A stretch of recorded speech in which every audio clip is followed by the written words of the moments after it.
Hey, it's Mark Strigl. I am here with Danny Rexon from the band Crazy Lixx. We are so excited. There's a new album on the way. Thrill of the Bite. Danny, how are you? I'm very good. I'm good. Thanks. You? I'm good, and I'm very excited for the new release. I've heard the three songs that you have out. I want to talk to you about those tunes.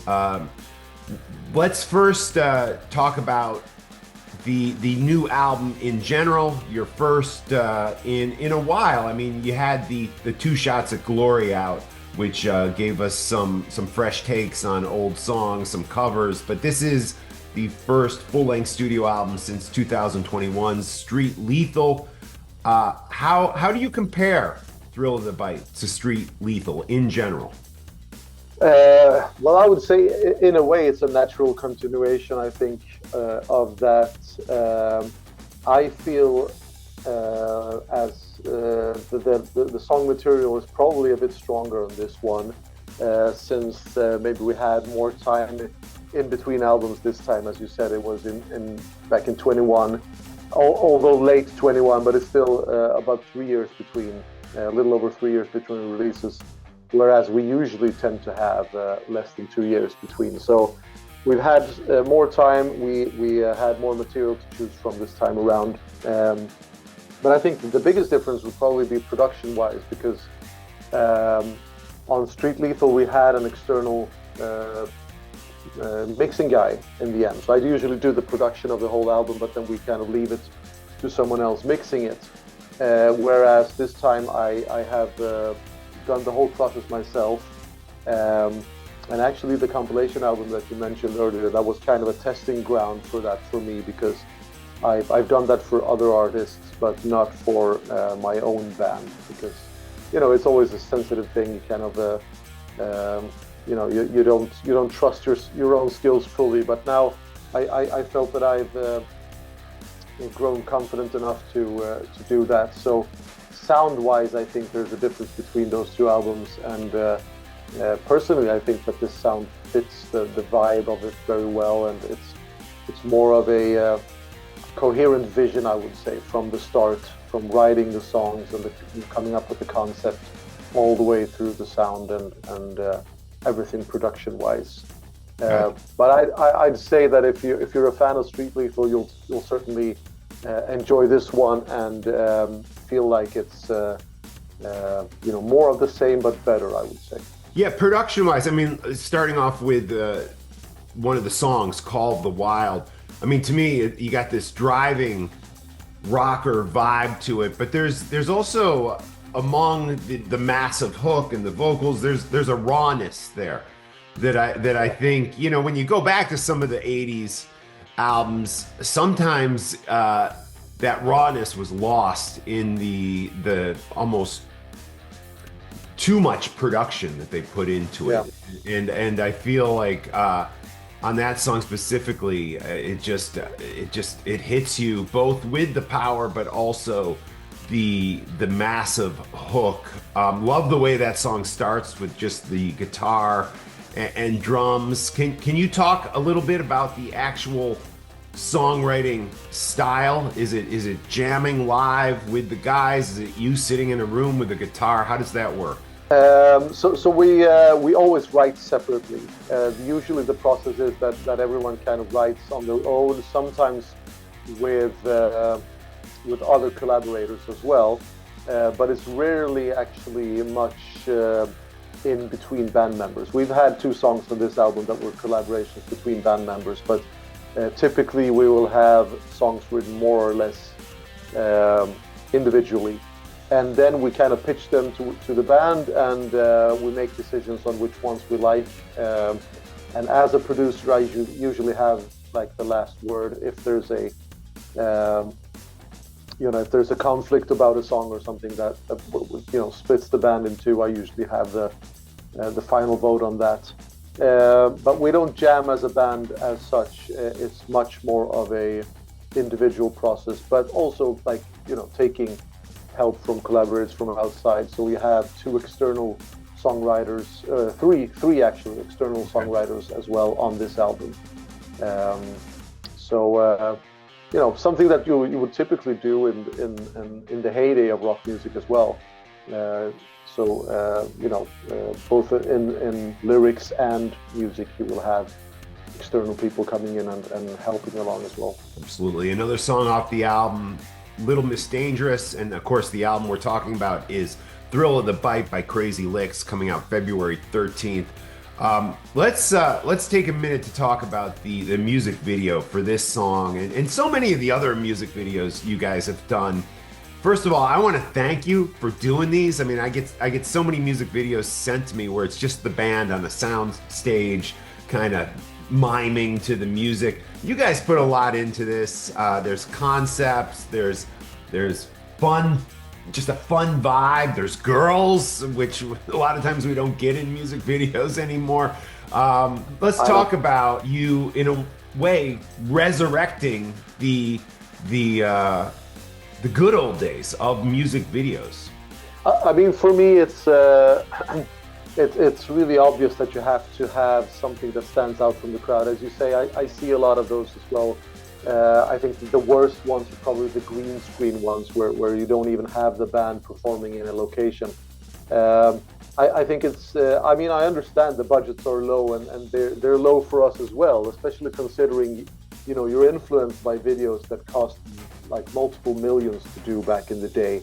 I've always enjoyed the really bombastic videos like you would have like Meat Loaf or Aerosmith in the early 90s that were just basically movies, with choppers and police cars and everything. So trying to kind of emulate that feeling, but on a way lower budget. So obviously ours will be more low budget, but I still want to tell some kind of story and make it into something more than just a band, as you say, just a band playing in what you would typically see in a live setting.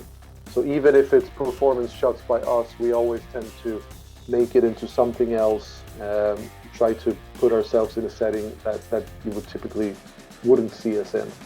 A lot of it is DIY because we put in a lot of work ourselves into the videos. So like the sets you will see in the video, we usually build those ourselves. We put the lighting up. We make all the concepts and all the scripting is made by us from the start. So that obviously also pushes the budget down a bit, so we can actually make that stuff on a fairly small budget. Because at the end of the day, you have to make it worthwhile as a marketing tool. As a band, you kind of see it as a creative outlet, but ultimately it is a way to market the music, and it has to be worthwhile the money you put in. So you kind of have to keep it down as well, because even if, for us, we can get maybe a million or a couple million plays after a few years on a video, but it's not worth putting in, an unlimited amount of money into it. So we have to kind of make it work with what we have, but I think that the videos that we've made are quite popular for what they are and the budget that they're made. So you're not only creative with the concept of these videos, you're creative in how they get made too, it sounds like. Definitely, yeah, from all the practical stuff and everything as well. Midnight Rebels, another tune off the new Crazy Lixx album, Thrill of the Bite. You have this great tune up on YouTube set to some movie clips from the classic 1986 film Trick or Treat. In general, are 80s era movies inspiration for this music that you're making? Oh yeah, definitely. We've done this now for I think a bit over 2 years, where whenever we don't have an official video, we kind of make an unofficial soundtrack, with UST that I like to call it, which is basically taking a movie that I think our song would be fitting for, kind of cutting some kind of trailer or an alternative story, and then having our music set to it. And I think it's a win-win situation, because you get the movie fans finding the band, and of course the fans of the band also getting tips on old movies that I like. And doing this, I've also found a lot of oldies, maybe forgotten favorites of mine that I used to like, or maybe even movies that I missed out on. So growing up in the 80s and 90s, for me, it was always obvious that there was a connection between rock music and movies. So whenever you saw a banging movie, you would always have a cool soundtrack to it, and oftentimes you had a rock song.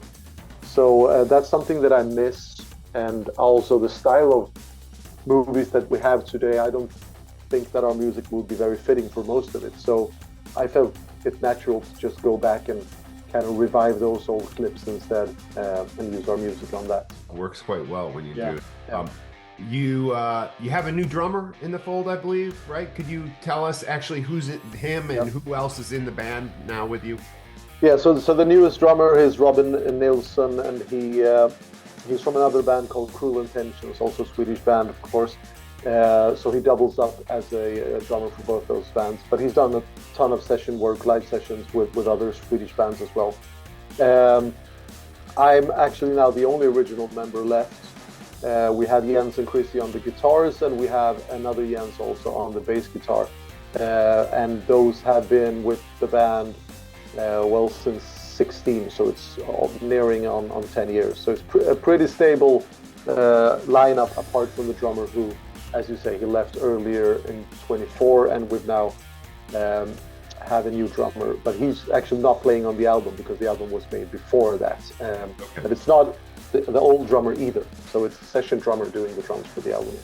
Crazy Lixx, a band that's been around since the 2000s, has been called a flagship band from the new wave of Swedish sleaze metal, which, as an American, I always wonder, like, if there are is there a big scene of like sleaze metal, glam metal in Sweden? What is it like there as far as that style of music scene goes? I mean, unfortunately, Sweden has always been very influenced by the US culturally. And since hip hop and rap is big in the US now, that's also the case for Sweden, unfortunately. So there is not a big scene. We play most of our shows abroad. We have better luck in the rest of Europe, I would say. So Southern Europe or Germany or UK. The dominant music genre in Sweden is rap and hip hop and pop music, of course. There was a bit of a revival when it came to this, as you say, the sleaze metal or glam metal scene, but that was quite a long time ago, around the time when we started being active. So I would say 2005 to 2010, more or less. And of course, you have the underground movements with the death metal and the melodic metal that Sweden is quite famous for. But I would say that as for the genre we're trying to play, there was a revival, but that's pretty much gone. So we look elsewhere for our biggest fan bases, and our biggest one is actually in the US. If you see, all the metrics tell us that. So we'll be trying to come over and play more, because it's always difficult for a band from Europe to come over with the work permits and everything, and the costs, of course. But it would make sense for us, definitely, because we do have a big fan base in the US. I think getting you guys over here would be absolutely just a treat for so many hard rock fans. Is there a possibility that could happen in 2025? Or I'd say that things look better than they've ever done. On that front, but more than that, I can't say, unfortunately. I mean, we've been there once in Chicago in 2018, and we've done the cruise a couple of times as well. But that's not on mainland USA, but rather out at seas. But it's looking a lot brighter for this year than we've ever had. So I'm really hoping that it's going to work out this time. You mentioned that you have a lot of fans in the US. Are you able to tell age-wise the demographic of your fan base? Are they older? Are they younger? Are they all over the place as far as their age goes? I would say it's pretty similar most places, and the US including. So it would be, I usually say that our typical fan is a lot like me. So someone who kind of grew up in the 80s, but maybe missed out on a lot of it. So we all have kind of a nostalgic connection to the 80s, but we were really kids and too young to be usually, record collectors or going to see a lot of shows, for example. You probably have to be born in the 60s or early 70s to kind of be in your, adulthood to be able to go and see the shows and everything. So a lot of people are like me. I was born in '82, so I got a bit of a sense of it, but not enough. So I've always felt that I missed out on a lot of the stuff before it kind of ended. Most of our audience is male as well. I would say that the difference we've noticed is probably when we were in Japan or South America, where it tends to be a bit more diversified, a bit younger audience as well. So, but I would guess that for the US, it would probably be gearing towards male and a bit of an older crowd as well. I wanted to ask you just a couple more questions. In this country, I probably globally actually, there seems to be quite a debate on the phrase hair metal, which I've heard Crazy Lixx be called hair metal. Guys like Sebastian Bach, formerly of Skid Row, hate that term. They find it offensive. Guys like Dee Snider of Twisted Sister embrace that term. They think it's great. Where do you stand on Crazy Lixx being called hair metal, which you are being called that? I would say I'm Team Snyder on that one. I would usually be Team not Sebastian Bach on a lot of issues, probably, but I definitely embrace it because I know it was used kind of as a derogatory term in the beginning, and I can see why bands of the time would feel that it was unfair that they got lumped together with some of the other bands that maybe were just about the looks. But for me, someone growing up in Sweden, I was familiar with the term, and for me, it just it embraces all those great bands that I listened to, and even though they were musically quite different, you could pretty often tell by their look that it was something that you would usually enjoy. So I think it's a term that's quite good. I actually have more problems with terms glam metal or sleaze metal. I think hair metal is probably a better term for it. So I don't have a problem. We use it ourselves in marketing. We would probably, if someone wanted us to kind of define our genre, I would say it's a hair metal band. Awesome, cool. I'm with you. I feel like anyone, especially anyone under the age of I would even say under the age of 50, seems to embrace that term and use it in a loving way. So I think it makes sense for the artists to also embrace it. Danny, we thank you for doing what you do with Crazy Lixx, and we are absolutely thrilled for the Thrill of the Bite album, which is coming out next month, February 13th. And please keep us posted on any potential dates over here in the States. I'm in the New York City area, and I know we'd love to have you here. Awesome, for sure. Yeah, we'll just a quick correction though. 14th, I believe, is the release date for Valentine's. Yeah, February 14th. Yeah. Gotcha. Yeah, so that's a good present for the missus if you're thinking of getting her something. Absolutely. Cool. Thank you, sir. Thank you. Cheers. Bye.